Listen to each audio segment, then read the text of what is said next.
الحمد لله رب العالمين. الحمد لله رب العالمين القائل في محكم تنزيله وهو أصدق القائلين: يرفع الله الذين آمنوا منكم والذين أوتوا العلم درجات، والصلاة والسلام على خير الأنام سيد الورى محمد بن عبد الله صلى الله عليه وعلى آله وصحبه ومن والاه. أما بعد، فإن الشريعة الإسلامية قد رفعت شأن العلم والعلماء. قال تعالى: قل هل يستوي الذين يعلمون والذين لا يعلمون. وقال أيضا: إنما يخشى الله من عباده العلماء.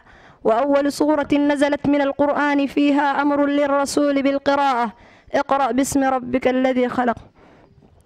إن هذه النصوص وغيرها التي وردت في فضل العلم وأهله لم تفرق بين الجنسين الرجل والمرأة، بل كلها نصوص عامة تخص المسلمين كافة.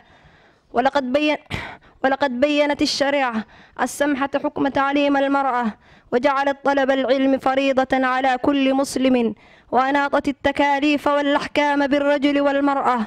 فتعليم المرأة لا يقل أهمية عن تعليم الرجل، فالمرأة إذا كانت جاهلة فلن تعلم مما كلفت به من أحكام ومعرفة الحلال والحرام. وجهل المرأة يسبب شقاء الأمة، لأن الطفل لا يتلقن من أمه أكثر مما تعرفه، فإذا كانت جاهلة نشأ الطفل جاهلا.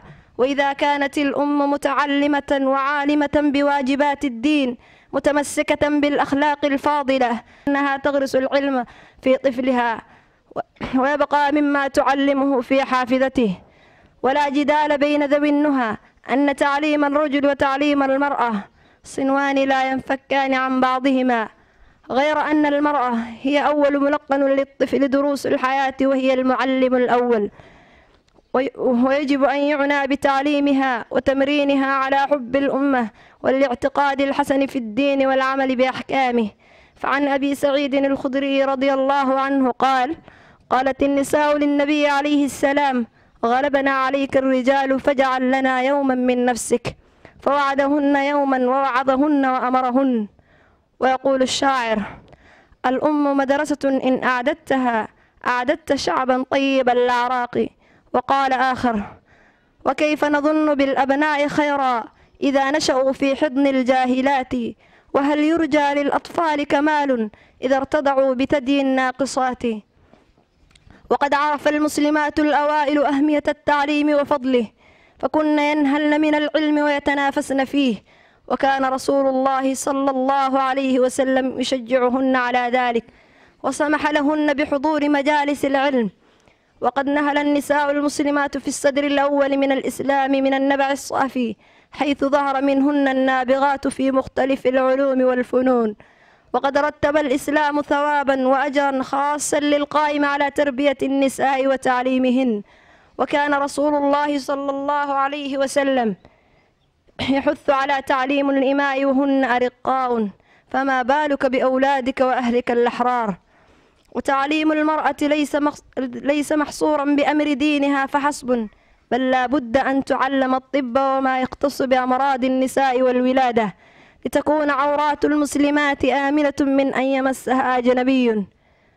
ولله الحمد والمنة، فإن لمدرسة خديجة متخرجات جمعن بين العلمين في أغلب مجالات الحياة، وهن حاملات بالرسالة الإسلامية أينما حللن ونزلن. أيها الحفل الكريم، مما هو جدير بالإشارة إليه أن الإسلام رغم تحفيزه بتعليم المرأة إلا أنه قيد لذلك قيودا وطبد له ضوابط يجب أن تتحلى بها المرأة المسلمة في مسيرتها التعليمية، منها الابتعاد عن الاختلاط، والسفر بحجة التعلم دون محرم محرم شرعا، وذلك صونا لشرف المرأة وسدا للذريعة. ومما يثلج الصدور أن مدينتنا اليوم كثر فيها مدارس خصيصة للنساء، ولا يكاد حي من أحياء المدينة يخلو من مدرسة كهذا النوع، سواء كانت دينية أو مادية.